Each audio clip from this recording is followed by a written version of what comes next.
الحمد لله رب العالمين والصلاة والسلام على سيد الأنبياء والمرسلين وعلى آله وأصحابه أجمعين، أما بعد، فقد قال الله تبارك وتعالى في القرآن المجيد والفرقان الحميد: أعوذ بالله من الشيطان الرجيم، بسم الله الرحمن الرحيم. يا أيها الذين آمنوا قوا أنفسكم وأهليكم نارا وقودها الناس والحجارة، صدق الله العظيم. وقال النبي صلى الله عليه وسلم: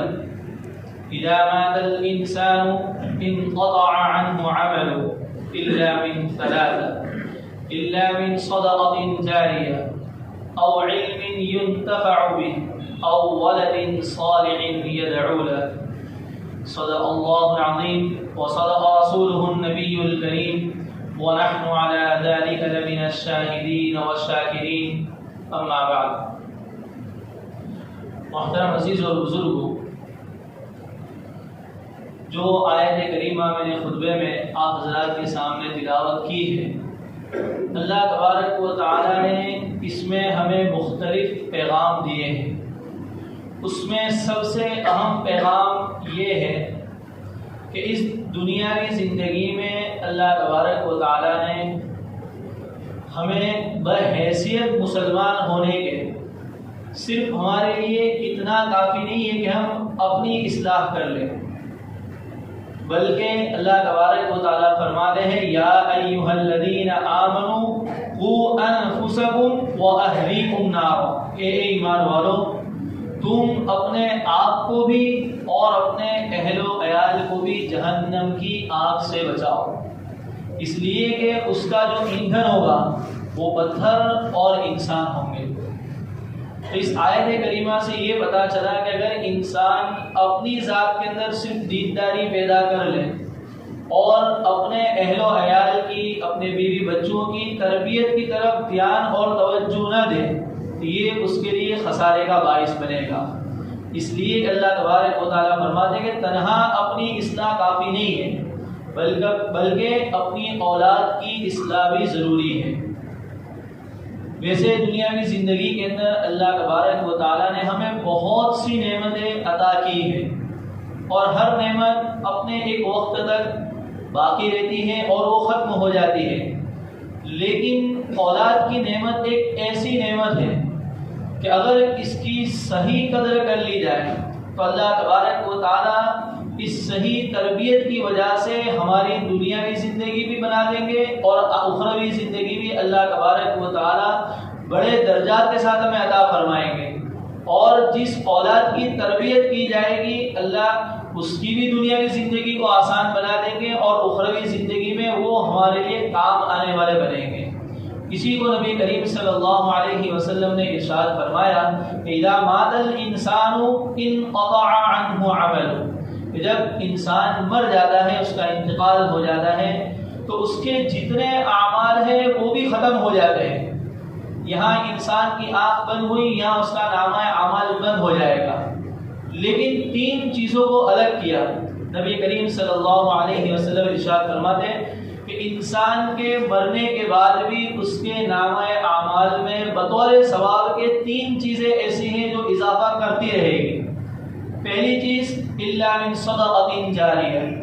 کہ اپنی حیات کے اندر ایسا صدقہ کرتا جائے جو صدقہ جاریہ ہو. مثال کے طور پر مسجد بنوا دی، مدرسہ بنوا دیا، یا کسی غریب کا گھر بنوا دیا. جب تک وہ رہتا رہے گا، اس میں عبادت کرتا رہے گا، اس مسجد میں جتنے لوگ نماز پڑھتے رہیں گے مسجد باقی رہے گی، اس وقت تک اس کو ثواب ملتا رہے گا. تو یہ ایک چیز ہوئی کہ انسان کے انتقال کے بعد بھی اس کو ثواب عطا کرتی رہے گی. دوسری چیز او علم ينتفع به، یا ایسا علم چھوڑ کر گیا کہ جس کے ذریعے سے لوگ نفع اٹھائیں. مثال کے طور پر کوئی بہترین کتاب لکھ دی کہ خود انسان تو اب اس دنیا میں نہیں رہا، لیکن اس بہترین کتاب کے لکھنے کی وجہ سے اس کے پڑھنے سے لوگ ہدایت پر آ جاتے ہیں، اور اس میں لکھی ہوئی نیک باتوں پر عمل کرنے کی وجہ سے عمل کرنے والوں کو جو ثواب ملے گا وہ اس کے لکھنے والوں کو بھی اللہ تبارک و تعالیٰ عطا فرمائیں گے. تو یہ ہے او علم ينتفع به، کہ ایسا علم چھوڑ کر جائے کہ جو اس کو نفع پہنچائے۔ پھر تیسری چیز فرمائی او ولد صالح يدعو له، کہ ایسی نیک اولاد چھوڑ کر جائے جو اس کے لیے دعا کرے۔ آپ نے یہ نہیں کہا کہ او ولد، کہ صرف اولاد چھوڑ کر جائے، اس لیے کہ اکثر و بیشتر جب انسان کا انتقال ہوتا ہے، وہ شادی شدہ ہوتا ہے، تو اس کے اولاد اس کے پیچھے رہ جاتی ہے،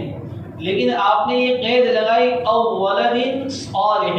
کہ نیک اولاد چھوڑ کر جائے، یدعو له، کہ جو اس کے لیے دعا کرنے والی بنے۔ ورنہ ہم دیکھتے ہیں، اور ہمارا بھی تجربہ ہے اور آپ کا بھی تجربہ ہوگا، کہ جب اولاد نیک نہیں ہوتی ہے تو باپ کا جنازہ نہیں اٹھتا، اس سے پہلے میراث کے جھگڑے شروع ہو جاتے ہیں، اور بھائی بہنوں کے رشتے کو اور ماں کے رشتے کو پامال کر دیا جاتا ہے، اور اس کا تماشا سارا محلہ دیکھتا ہے، اور یہ ہم سب کا تجربہ ہے۔ اور جہاں اولاد نیک ہوتی ہے تو یہ اولاد باپ کے انتقال کے بعد بھی باپ کی نیک نامی کا سبب بنتی ہے، اور دنیا کے اندر ان کے نام کو اور بلند کرنے والی بنتی ہے۔ اس لیے فرمایا کہ اگر اولاد چھوڑ کر جائے، نیک اولاد، یدعو له، جو اس کے لیے دعائیں کرتی رہے، اللہ تبارک و تعالیٰ اس نیک اولاد کی صحیح تربیت کرنے کی وجہ سے یہ نیک اولاد کو جو ثواب ملے گا، اتنا ہی ثواب اللہ تبارک و تعالیٰ اس کے والدین کو عطا فرمائیں گے اس کی تربیت کی بنا پر۔ ماہرین نفسیات، جو لوگ انسانی نفسیات کے ماہر ہیں، وہ لوگ کہتے ہیں کہ بچے کی تربیت کے 3 مراحل آتے ہیں، 3-7 سال، پہلے 7 سال، پھر دوسرے 7 سال اور تیسرے 7 سال، کہ یہ 3 بچے کی مراحل، تربیت کے مراحل ہیں۔ کہ پہلا جو مرحلہ ہے 1 سے لے کر 7 سال کا، کہ اس میں بچے کو گود میں اٹھا کر رکھو۔ دوسرا جو مرحلہ آتا ہے وہ اس میں فرماتے ہیں کہ اس میں اولاد کو غلام بنا کر رکھو، 7 سے 14 سال، اور 14 سے 21 سال کا جو مرحلہ آتا ہے اس میں فرماتے ہیں کہ اس میں اولاد کو دوست بنا کر رکھو۔ اب اس کی تشریح یہ کی کہ پہلے جو 7 سال ہے اس میں یہ کہا کہ اولاد کو گود میں اٹھا کر رکھو۔ اس کا یہ مطلب ہے کہ پہلے جو 7 سال ہوتے ہیں بچے کے، اس کی دنیاوی زندگی ایک مخصوص 4 دیواری کے اندر محصور رہتی ہے، بچہ اس سے باہر نہیں آتا جاتا، وہ جو کچھ بھی سیکھے گا اسی گھر کے اندر سیکھے گا، اور جیسے افراد اس کو ملیں گے ایسی عادتیں اس کی بنتی جائے گی، اور اس کا صحیح ہونا، اس کا بگڑ جانا، یہ سارا کا سارا گھر کے افراد کے اوپر موقوف رہے گا کہ اس کو کیسے لوگوں کے ذریعے سے تربیت مل رہی ہے۔ اگر صحیح تربیت ملے گی تو اس بچے کی مثال ایک پودے کی سی ہے، کہ اگر جب پودا نازک ہوتا ہے اس کو صحیح پانی پلایا جائے اور اس کی ڈالیوں کو درست کیا جائے تو کل اٹھ کر یہ درخت بنے گا تو بہترین درخت بنے گا۔ لیکن اگر اس پودے کو صحیح پانی نہیں پلایا گیا اور اس کے رخ کو صحیح نہیں کیا گیا تو اب جب یہ تناور درخت ہو جائے گا اور پھر ہم یہ سوچیں کہ اب اس کو موڑ دے، تب وہ درخت کو کاٹنا پڑے گا لیکن وہ درخت موڑ نہیں سکتا۔ تو یہ پہلے جو 7 سال ہے اس میں بچہ خصوصاً ماں سے سیکھتا ہے، اس لیے کہ باپ کو صبح سے لے کر شام تک گھریلو ضروریات کو پورا کرنے کے لیے، کمانے کے لیے نکل جاتا ہے، تو بچے کی جو زندگی ہوتی ہے وہ ماں کے ارد گرد گھومتی ہے۔ اس لیے ماہرین نفسیات کہتے ہیں کہ بچہ جب تک 5 یا 7 سال کا نہ ہو جائے اس سے پہلے اس کو کہیں بھی اسکول میں داخلہ تک بھی مت دلاؤ۔ اور آپ کو یہ بات تعجب ہوگی کہ مولانا آپ کیسی بات کر رہے ہیں کہ ہمارے یہاں تو 3 یا 3.5 سال کا ہو جاتا ہے تو گھر والے خوشی سے چھوڑنے جاتے ہیں کہ چلو 2 کلاک آرام ملا، بچے سے ہم چھٹکارا پانے والے بنے۔ ماہرین نفسیات کہتے ہیں، اور یہ دنیا کا تجربہ آپ کو میں تازہ رپورٹ بتا رہا ہوں، کہ جاپان جیسا ترقی یافتہ ملک جو ہم سے کئی سال آگے چل رہا ہے، آپ ان کی اسکولی تعلیم کو اٹھا کر دیکھ لیجئے کہ وہ اپنے بچے کو 6 یا 7 سال سے پہلے اسکول میں داخلہ نہیں دلواتے، اور جو بھی ایجوکیشن اس عمر میں بچے کو ملتا ہے وہ گھر سے ملتا ہے، اور اس درمیان میں وہ بچے کو یہ نہیں سکھاتے کہ یہ سائنس کیا ہے، یہ وہ کیا ہے، بلکہ وہ ان کے معاشرتی آداب سکھلاتے ہیں کہ بڑوں کے ساتھ بات کیسے کرنی ہے، چھوٹوں کے ساتھ تمہیں کیا کرنا ہے، تمہیں اٹھنا کب ہے، سونا کب ہے، اور کسی کے ساتھ کس طرح پیش آنا ہے، کیسی جگہ پر بیٹھنا ہے، کیسی جگہ پر نہیں بیٹھنا ہے، اور کن لوگوں کے ساتھ تمہیں تعلقات رکھنے ہیں۔ ایسی چیزوں کو جن کا اسلام سے دور دور تک واسطہ نہیں ہے وہ اپنی اولاد کو ایسا سکھاتے ہیں. اور ہمارے یہاں یہ ہوتا ہے کہ پہلے زمانے کے اندر ہم دیکھتے تھے کہ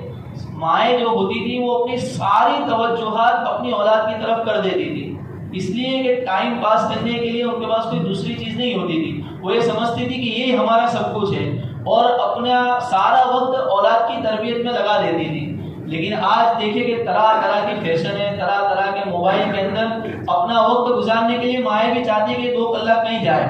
اور میں آرام سے فون چلا سکوں. تو اس کی وجہ سے مائیں تربیت میں دھیان نہیں دیتی. پھر جب یہ بچہ 7 سال کے اندر جب تناور درخت ہو جاتا ہے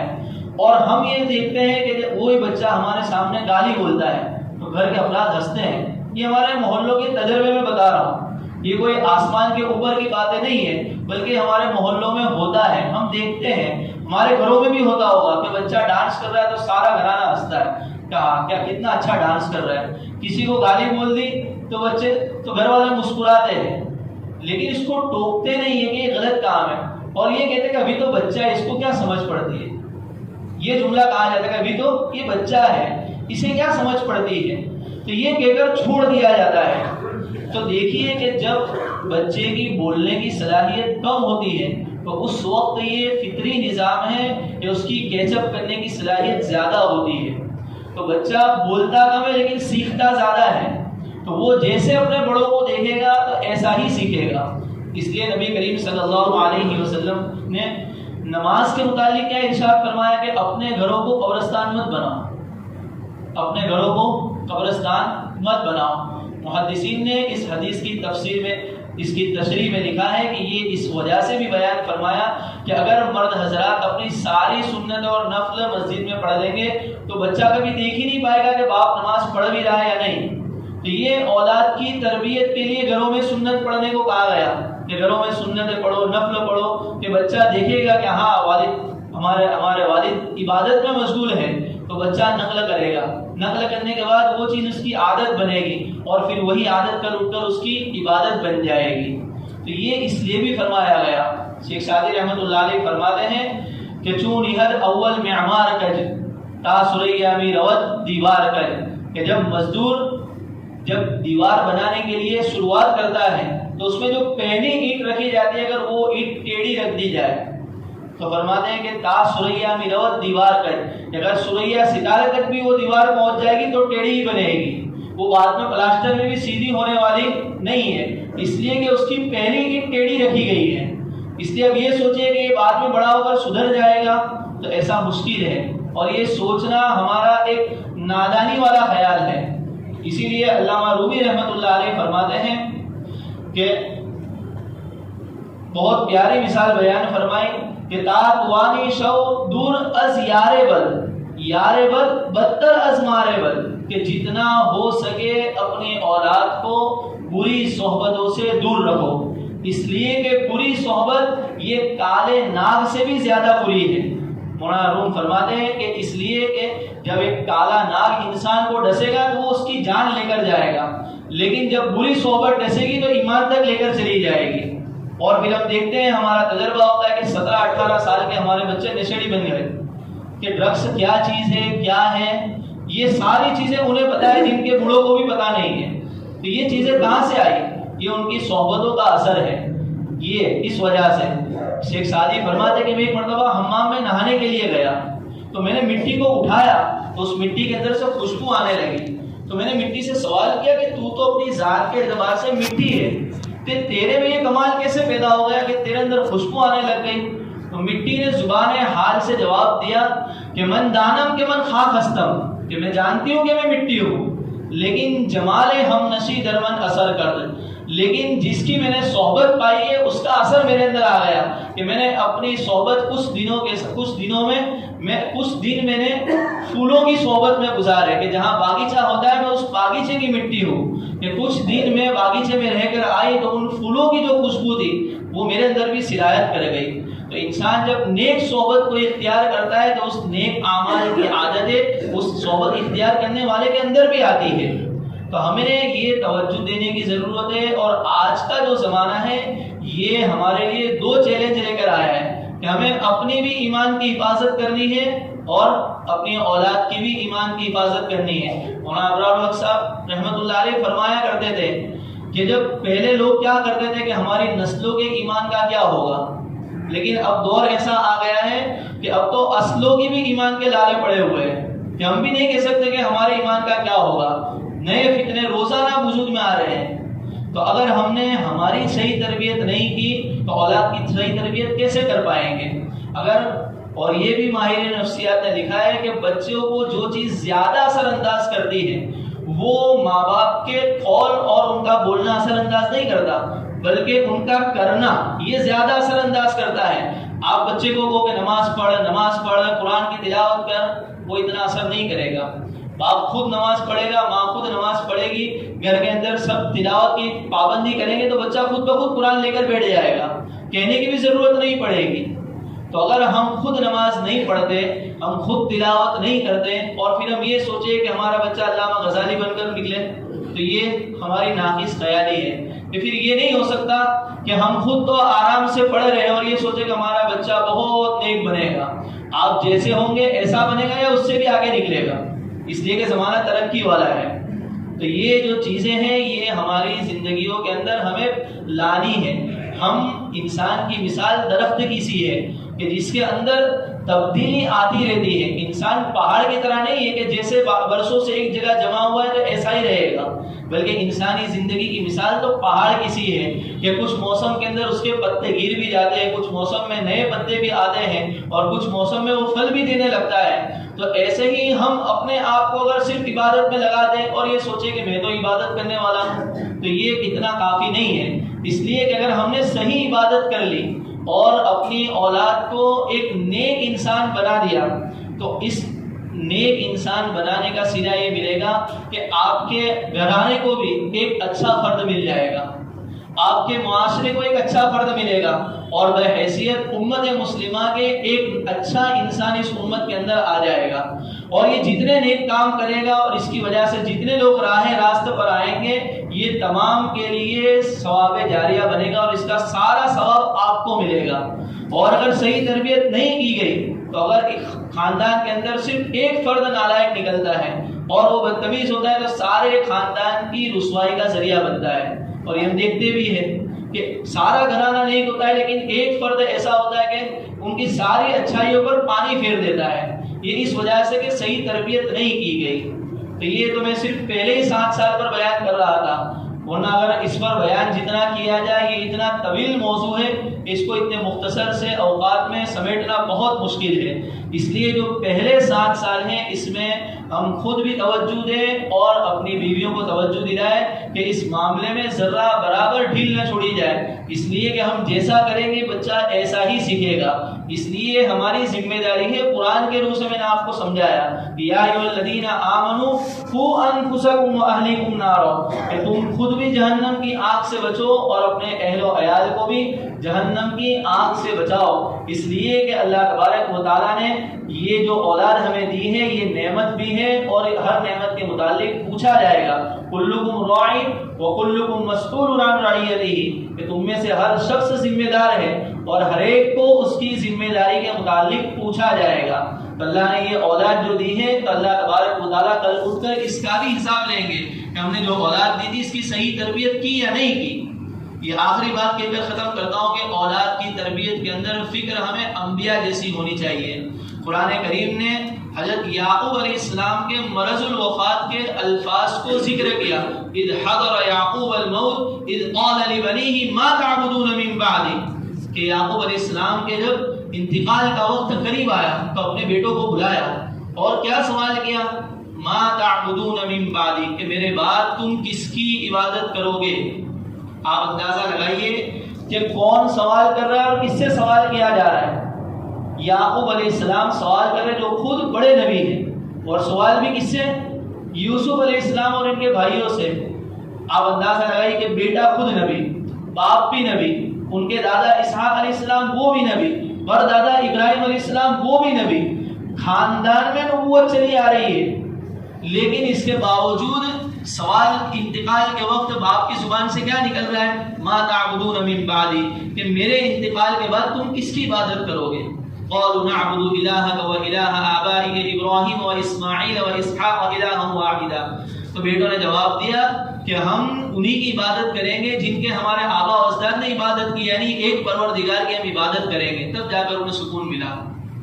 آپ اندازہ لگا سکتے ہیں کہ نبی کی کیسی فکر ہے اپنی اولاد کی تربیت کے لیے. انتقال کے وقت یہ سوال ہو رہا ہے تو ہمارے